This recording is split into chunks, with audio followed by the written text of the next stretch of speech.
What's going on, guys? Welcome to the circus. We're going to cover the coronavirus and then this craziness that has gone on with Ken Cuccinelli. So it'll be politics at the end of the episode.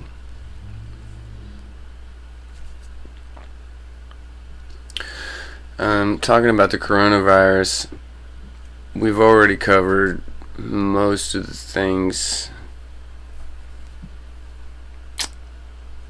that are basic about it. See, early on we knew that it targeted predominantly male Han Chinese. We saw that from whatever measurements we could get of infection rate, for whatever reason, women and children are not affected the same way by the disease. And in general, Westerners are not affected the same way. Now we're starting to see on the news that smoking can be a major contributing factor to whether or not the coronavirus turns into lethal pneumonia. We talked about that in the context of the ACE2 receptor that the coronavirus binds to. I gave my opinion that essentially what we're seeing is the discovery of a virus that's probably already been through the entirety of the population. The more test kits that they get, which are of questionable origin to begin with, I assume the more positive results we will get. And in numbers very similar to the flu, I feel like this will be a annual infection until the vaccine comes along, the inevitable vaccine. And we've talked about the coronavirus in context of it being manufactured. We went through the possibilities that why it evolved the way it evolved, if it was a naturally occurring coronavirus, that perhaps China's one-child policy had some effect on it and caused it to not affect children and women. I suppose that's a possibility. If you try to look at it in the context of, is it a manufactured or a virus or a bioweapon, which many episodes ago I covered the Chinese nationals who got caught shipping Ebola on Air Canada from the level 4 lab in Canada to the lab in Wuhan, and we covered all of that mess, that hot mess, with the China 1,000 Talents program, espionage that was happening, and during all this craziness, the eventual release of the coronavirus. So if we're going from that position, then we're assuming it's a manufactured virus, but what most people aren't looking at is who benefits. And the answer is probably, all of them. Because regardless of who released the virus, every faction of elites, every group of controllers, every politician, whatever you want to call them, they're going to use it to their advantage. Like Rahm Emanuel said, never let a good crisis go to waste. So we're going to see the totalitarian two-step, the noose tighten a little bit tighter in probably every country around the world. My position is that we should always be prepared for 30 days. If you're not, get that way. Because there's 1,000 things that could go wrong, more likely than the coronavirus is to really seriously go wrong and kill you. We should be prepared for 30 days just in case the lights go out. I mean, most people who have no prepping done whatsoever, they haven't even really sat down and thought about when their power goes out, where they're at by day 3. You know, it's so inconvenient. But they haven't stretched that out to month 6. Anybody who's done that has got 30 days of supplies in their house. But when we're talking about coronavirus in the context of who benefits, it's kind of a scary question because it doesn't seem like China benefits very much. It's been a real kill shot to them being the manufacturing hub of the world. And those line up real well with the virus benefiting, we'll say, players in the West. And one of the things that we noted was that we had the phase 1 trade deal, and then we had coronavirus, and then we had Trump in India. And we were talking about then how that seemed an awful lot like a move from one country that was a manufacturing hub currently to India, which is a country that many people would speculate that could play a part in replacing China. And then today I came across this article in Forbes, and the title grabbed me, sure, but then a lot of the information inside of it I found pretty enlightening. It's an opinion piece, and you know, everything's about framing in the media, so you just gotta understand that. But let's go through this article real quick because we still gotta talk about Ken Cuccinelli. The new coronavirus, COVID-19, will end up being the final curtain on China's nearly 30-year role as the world's leading manufacturer. Using China as a hub, that model died this week, I think, says Vladimir Signorelli, head of Bretton Woods Research, a macro investment research firm. China's economy is getting hit much harder by the coronavirus outbreak than markets currently recognize. Wall Street appeared to be the last to realize this last week. The S&P 500 fell over 8%, the worst performing market of all big coronavirus infected nations. Even Italy, which has over 1,000 cases now, did better last week than the U.S. On January 23rd, Beijing ordered the extension of the Lunar New Year holiday, postponing a return to work. The coronavirus was spreading fast in the epicenter province of Hubei, and the last thing China wanted was for that to be repeated elsewhere. Travel restrictions and quarantines of nearly 60 million people drove business activity to a standstill. The most frightening aspect of this crisis is not the short-term economic damage it is causing, but the potential long-lasting disruption to supply chains. The managing director of Beijing's Beige Book wrote in Barron's on Friday. Chinese auto manufacturers and chemical plants have reported more closures than other sectors, Kaze wrote. IT workers have not returned to most firms as of last week. Shipping and logistics companies have reported higher closure rates than the national average. The ripple effects of this severe disruption will be felt through the global auto parts, electronics, and pharmaceutical supplies chains for months to come, he wrote. And this is true. That China is losing its prowess as the only game in town for whatever widget one wants to make was already underway. It was moving at a panda bear's pace, though. And mostly because companies were doing what they always do, search the world with the lowest cost of production. Maybe that meant labor costs, maybe it meant regulations of some kind or another. They were already doing that as China moves up the ladder in terms of wages and environmental regulations. Now, that entire paragraph is meant to temper the next paragraph, because what they want to say is China was already on its way out the door. And we all know that that's not true. China was on its way to becoming the global superpower in this world until Trump took over and literally 180'd our approach to China, which, as this article pointed out, is relatively 30 years old, which is funny because Chinagate with Bill Clinton was from around 1996 and involved the leaking of secret information to the Chinese, but in exchange for campaign contributions. But what do I know? 30 years. That's what the article said.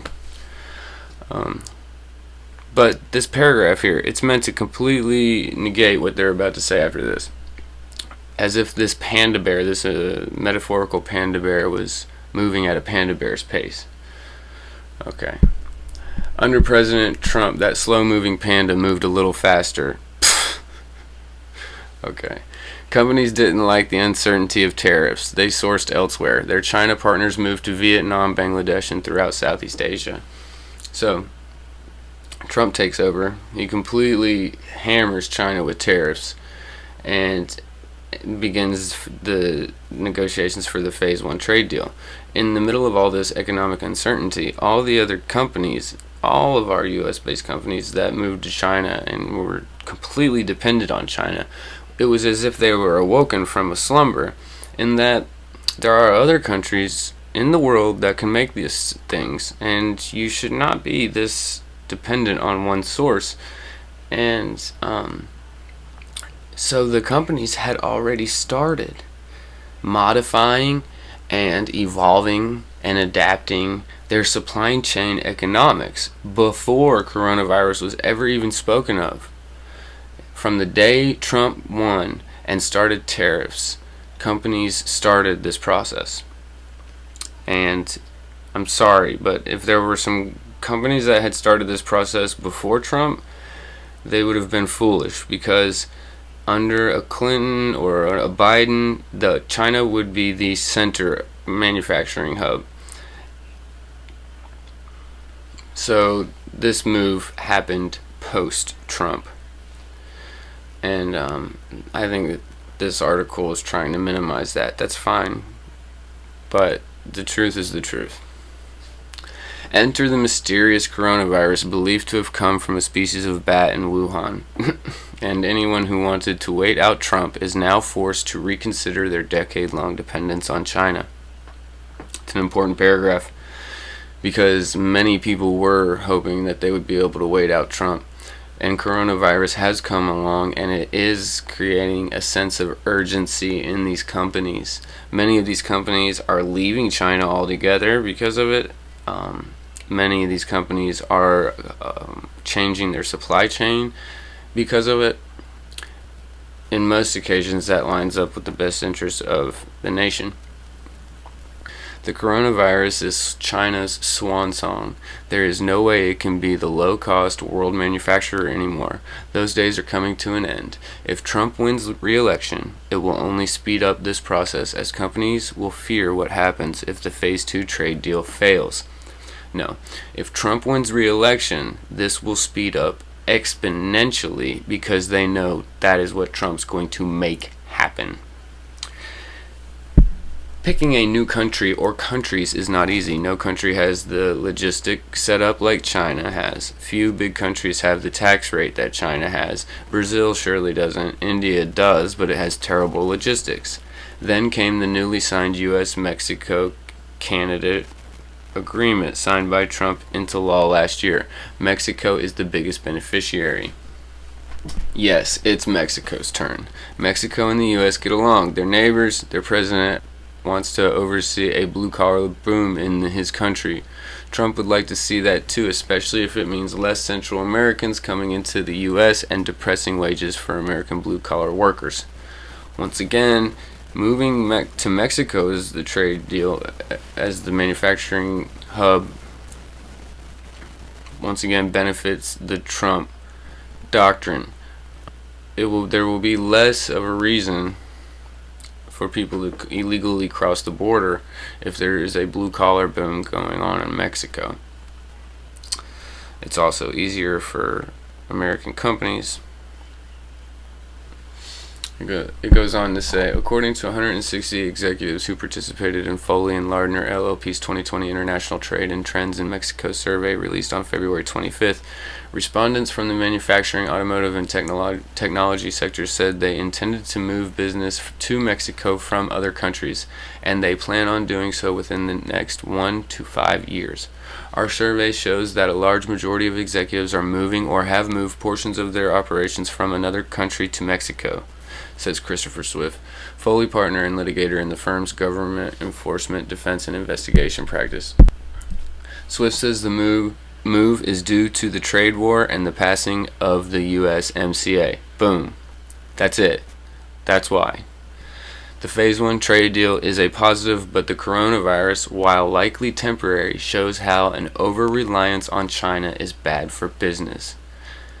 There will be fallout, likely in the form of foreign direct investment being redirected south of the Rio Grande. Our estimates of possible FDI to be redirected to Mexico from the US, China, and European range from $12 billion to $19 billion a year, says Sebastian Morales, managing partner at Tempest Capital in Mexico City. After a ramp-up period, the multiplier effect of manufacturing FDI on GDP could lead Mexico to grow at a rate of 4.7% per year, he says. The trade war is yet to be decided, but the damage that has already been done will not be undone. Room for a new key commercial ally is opens. Mexico replaced China as the U.S. leading trading partner. China overtook Mexico only for a short while. According to Foley's 19-page survey report, more than half of the companies that responded have manufacturing outside of the U.S., and 80% who do make in Mexico also have manufacturing elsewhere. 41% of those operating in Mexico are also in China. When respondents were asked about whether global trade tensions were causing them to move operations from another country to Mexico, 2/3 said they already had or were planning to do so within a few years. A quarter of those surveyed had already moved operations from another country to Mexico on account of the trade war. For those considering moving operations, 80% said that they will do so within the next 2 years. They are doubling down on Mexico, according to Foley's report. Of the companies that recently moved their supply chain or are planning to do so, some 64% of them said they are moving it to Mexico. And there we have it. So, although we're going to see many different governments and many different agents of the dark use this virus to their advantage, it seems that the primary advantages I'm seeing are playing out towards the possibly a white hat disinformation campaign. I don't know. But I don't know how you're supposed to square the fact that it targets the Chinese population, it targets the elderly, it started in Wuhan right after the trade deal, it's got so many aspects of it that people think are synthesized.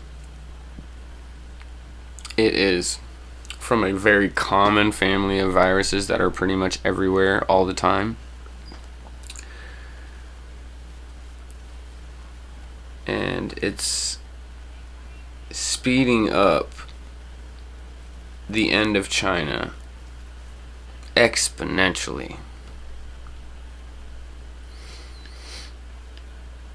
How many cases are in India? How many cases are there in Mexico?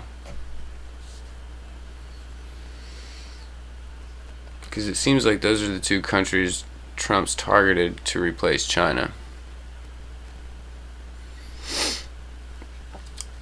And it seems like California and New York, Washington State are all the first big places to report these cases.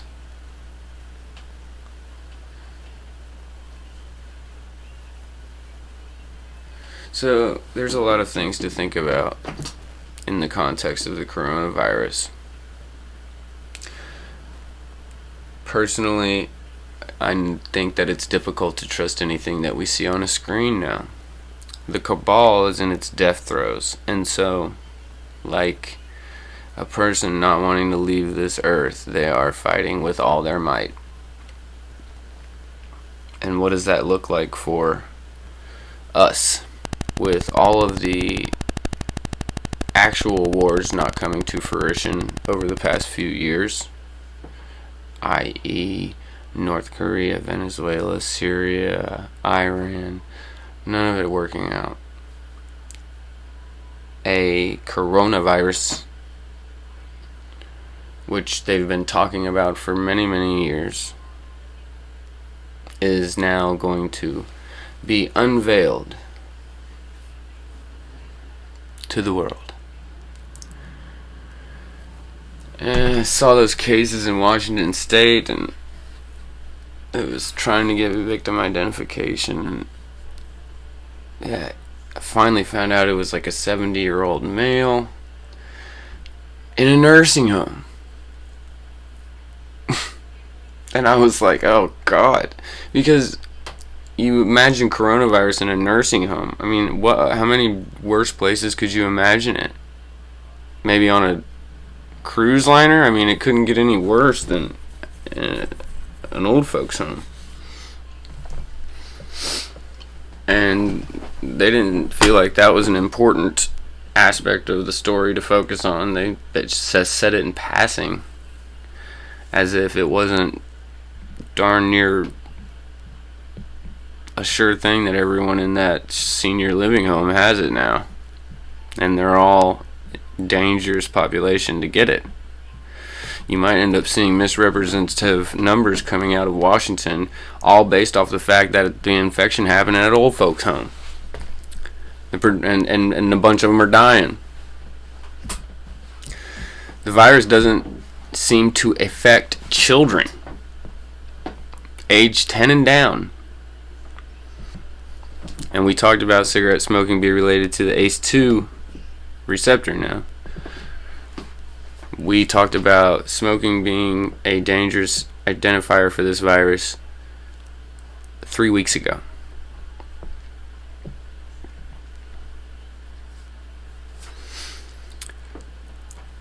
I think it's very interesting thinking about this virus in the context of it being manufactured and who benefits, because it's very hard to look in the mirror and think that, you know, your team is benefiting from something so heinous. Oh, and then to wonder, is it all just made up? Like, is it all just the media working in concert to create a fear campaign out of the common cold? Is it really that? I mean, is that what it's come to? Because it feels that way. You know, if you don't look at a TV or a phone for a few hours and you just go outside, it feels like this is all just, you know, BS. But, you know, here we are. We have deaths that are being attributed to this virus.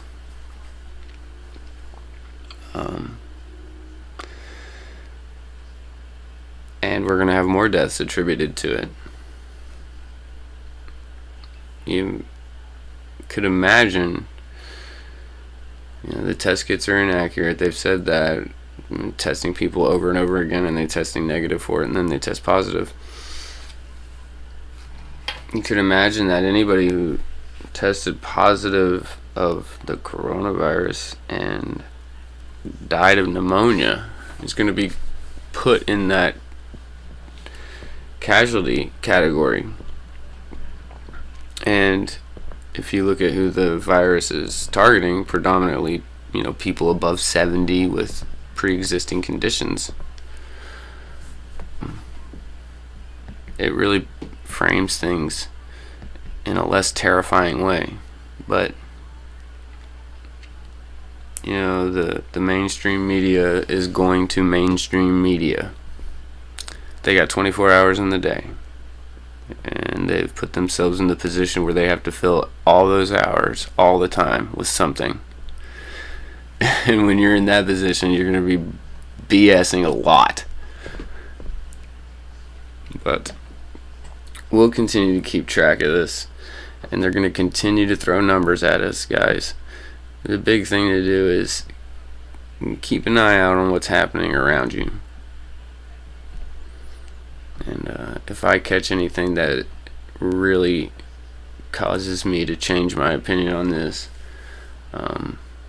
then we'll talk about it. But as of right now, we're all prepared for 30 days, right? Right. Alright, so moving on to politics.